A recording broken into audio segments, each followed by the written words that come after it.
5월 9일 금요일. 오늘 10% 이상 급등한 종목과 그 이유에 대해서 알아보겠습니다. 오늘 장은 오후 4시 키움증권 기준으로 코스피 지수는 0.09% 하락한 2577.27포인트로 마감했습니다. 외국인은 매수, 기관은 매도로 임한 가운데 개인은 매수로 대응했네요. 오늘 코스피 거래 대금은 7조 원입니다. 한편 코스닥 지수는 0.97% 하락한 722.52포인트로 마감했습니다. 외국인과 기관은 매도로 임한 가운데 개인은 매수로 대응했네요. 오늘 코스닥 거래 대금은 7조 원입니다. 그럼 본격적으로 오늘의 급등 종목들을 살펴볼게요. 오늘 10% 이상 급등한 종목은 총 29종목으로 코스피에서는 6종목, 코스닥에서는 23종목이 나왔습니다. 이 중 상한가 종목은 SLS바이오, 킵스파마, 삼육물산, 한주ART, 폴라리스 AI파마, 이스트에이드, 마음AI 7종목이고요. 오늘 하한가 종목은 메디콕스 한 종목이 있었습니다. 총 29개의 급등 종목들을 한데 모아서 테마별로 묶어보니 3개 테마로 나눠볼 수 있었어요. 그 외 나머지는 개별 이슈로 오른 종목들인데요. 먼저 1번 AI 테마입니다.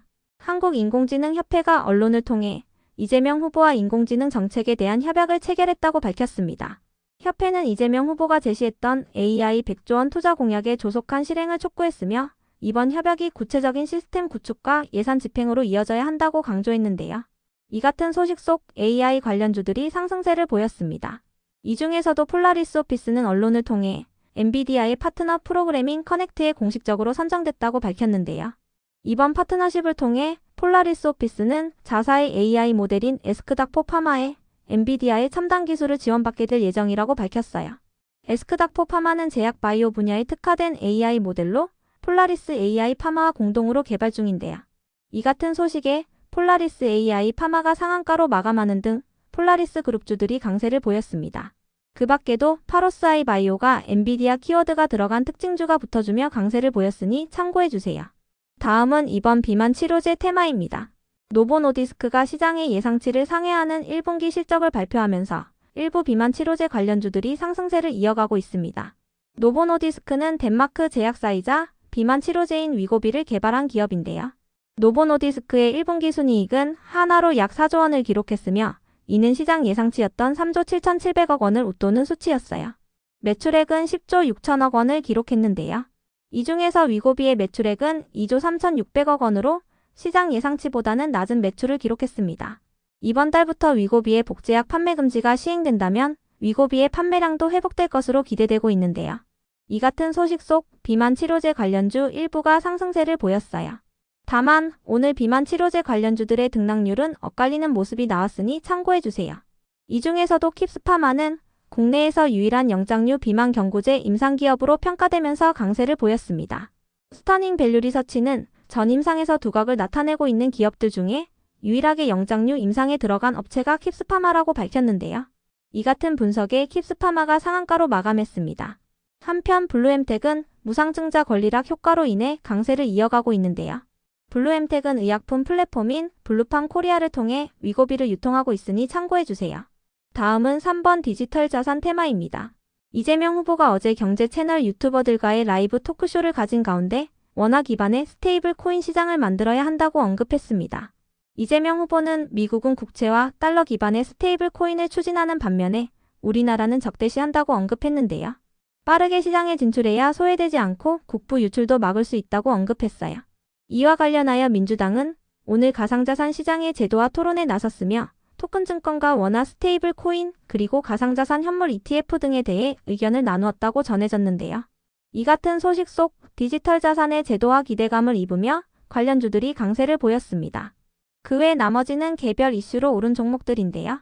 먼저 원일 T&I는 코스닥 시장에 신규 상장한 첫날 강세로 마감했습니다. 원일 T&I는 수소 및 천연가스 사업을 영위하고 있으며 국내외 천연가스와 원전, 조선 해양 플랜트 시장에 제품을 공급하고 있는데요. 원일 T&I는 장중 최고 209%까지 상승했지만 종가는 공모가 대비 165% 상승한 가격으로 마감했습니다. 이어서 오가노이드 사이언스도 코스닥 시장에 신규 상장한 첫날 강세로 마감했습니다. 오가노이드 사이언스는 상처 부위의 조직을 직접적으로 재생시키는 오가노이드 기반의 재생치료제를 개발하는 기업인데요. 장중 최고 88%까지 상승했지만 종가는 공모가 대비 52% 상승한 가격으로 마감했습니다. 다음으로 삼육물산은 이재명 후보의 탈플라스틱 공약 관련주로 지속 부각되며 상승세를 보인 것으로 추정됩니다. 이재명 후보의 공직선거법 위반 혐의에 대한 파기환송심이 6월 18일로 연기된 가운데 이재명 후보가 높은 지지율을 보이고 있다고 전해졌는데요.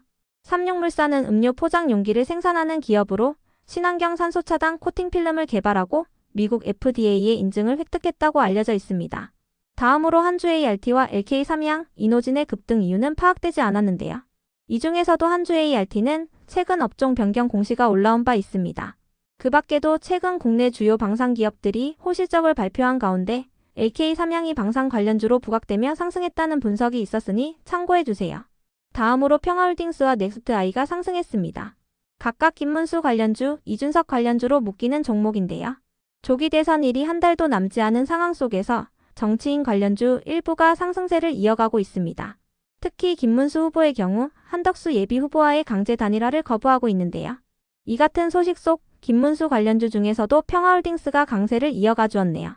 이어서 SK케미칼은 어제 장마감 후 1분기 실적을 발표하면서 상승세를 이어가고 있습니다. 전년 동기 대비 매출액은 40% 증가한 5,366억 원을 기록하고 영업이익은 흑자 전환한 242억 원을 기록했습니다.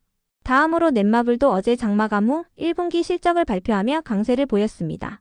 전년 동기 대비 매출액은 6% 증가한 6,239억 원을 기록하고 영업이익은 1,243% 증가한 497억 원을 기록했습니다. 이어서 티움바이오는 언론을 통해 메리골릭스를 자궁근종 치료제로 개발하기 위한 임상 이상을 성공적으로 완료했다고 밝혔는데요. 해당 소식이 지속 호재로 작용되면서 상승세를 이어간 것으로 파악됩니다. 이번 임상시험은 협업사인 대원제약이 진행했다고 밝혔습니다. 다음으로 YG플러스는 1분기 호실적을 발표하며 상승했습니다. 전년 동기 대비 매출액은 42% 증가한 590억 원을 기록하고 영업이익은 흑자 전환한 87억 원을 기록했는데요. 이 같은 흑자 전환 소식에 YG플러스가 강세로 마감했습니다. 참고로 YG엔터테인먼트도 호실적을 발표하며 강세를 보였으니 참고해주세요. 이어서 코츠테크놀로지는 어제 장마감 후 LI지넥스원과 60억 원 규모의 공급 계약을 체결했다고 공시하면서 상승했습니다. 이번 계약은 방산 분야의 지상체 위성 링크 임무 장비 물품 구매 계약으로 계약 금액은 최근 매출액 대비 9%에 해당하는데요. 계약 기간은 5월 2일부터 2028년 6월 9일까지입니다. 다음으로 인바이오젠을 비롯한 가상화폐 관련주들이 상승했습니다. 트럼프 대통령이 영국과의 무역협정에 합의했다고 발표한 가운데 양국 간의 긴장이 완화되면서 비트코인 가격이 상승세를 보였는데요. 트럼프 정부는 영국산 자동차에 대한 품목별 관세를 25%에서 10%로 낮추기로 했으며 이는 연간 10만 대에 한하여 적용된다고 전해졌어요. 철강과 알루미늄에 대한 25%의 관세도 조정하기로 했는데요. 이 같은 소식 속 비트코인이 3개월 만에 10만 달러 선을 회복한 가운데 가상화폐 관련주들이 상승세를 보였습니다. 이어서 하나엔진은 하나그룹과 HD현대그룹이 고가의 상품을 납품하고 있는 가운데 마진이 높아질 것으로 전망되면서 상승세를 보였습니다. 그 밖에도 최근 국민연금이 하나엔진의 지분을 늘렸다는 전자공시가 있었으니 참고해주세요. 3월 31일에 발표한 직전 보고서와 비교했을 때 주식수 비율이 1.5% 증가됐다고 밝혔습니다. 끝으로 오늘은 하한가를 간 종목도 한 개가 있었는데요. 메디콕스의 급락 이유는 파악되지 않았습니다. 다만 메디콕스는 최근 검찰이 메디콕스에 대한 강제 수사에 나섰다고 전해지면서 급락세를 보인 바 있으니 참고해주세요. 검찰은 메디콕스가 회사 돈을 이용하여 부동산 시행사에 투자하고 이를 허위로 공시한 의혹을 토대로 수사에 착수했다고 전해졌습니다. 그럼 오늘의 거래량과 거래대금 상위 종목들을 시장별로 살펴보고 마칠게요. 대체거래소 도입으로 인해 3시 30분까지의 데이터와 다소 차이가 있을 수 있습니다. 먼저 코스피 시장에서 거래량 상위를 기록한 종목을 살펴보겠습니다. 1위가 평화산업, 2위는 대형포장, 3위는 동양철관, 4위는 평화홀딩스, 5위는 경방, 6위는 오리엔트바이오, 7위는 두산에너빌리티, 8위는 삼성전자, 9위는 하나엔진, 10위는 YG플러스입니다. 이 중 10% 이상 상승한 종목은 평화홀딩스, 하나엔진, YG플러스입니다. 평화홀딩스는 김문수 관련주이며 하나엔진은 개별 이슈가 있었습니다. YG플러스는 호실적 발표가 있었습니다. 한편 코스닥 시장에서 거래량 상위를 기록한 종목은 1위가 우리로, 2위는 LK3양, 3위는 미스터블루, 4위는 한국정보인증, 5위는 원일 T&I, 6위는 오가노이드 사이언스, 7위는 시공테크, 8위는 넥스트아이, 9위는 메디콕스, 10위는 블루엠텍입니다. 이 중 10% 이상 상승한 종목은 LK3양, 한국정보인증, 원일 TNI, 오가노이드 사이언스, 넥스트아이, 블루엠텍입니다. LK 삼양의 급등 이유는 파악되지 않았으며 한국정보인증은 디지털 자산 관련주로 부각되며 상승했습니다. 원일 TNI와 오가노이드 사이언스는 신규 상장 첫날 강세를 보였으며 넥스트아이는 이준석 관련주입니다. 블루엠텍은 비만 치료제 관련주이자 무상증자 권리락 효과가 이어지고 있습니다.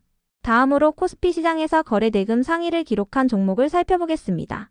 1위가 하이닉스, 2위는 삼성전자, 3위는 APR, 4위는 현대로템, 5위는 한국항공우주, 6위는 하나엔진, 7위는 하나에어로스페이스, 8위는 두산에너빌리티, 9위는 하나시스템, 10위는 LIG 넥스원입니다. 이 중 10% 이상 상승한 종목은 개별 이슈가 있었던 하나엔진입니다. 한편 코스닥 시장에서 거래 대금 상위를 기록한 종목은 1위가 오가노이드 사이언스, 2위는 원일 TNI, 3위는 상지건설, 4위는 카페24, 5위는 고영, 6위는 나우로보틱스, 7위는 포바이포, 8위는 블루엠텍, 9위는 실리콘투, 10위는 에코아이입니다. 이 중 10% 이상 상승한 종목은 오가노이드 사이언스, 원일 TNI, 블루엠텍입니다. 오가노이드 사이언스와 원일 TNI는 신규 상장주이며 블루엠텍은 비만 치료제 관련주입니다.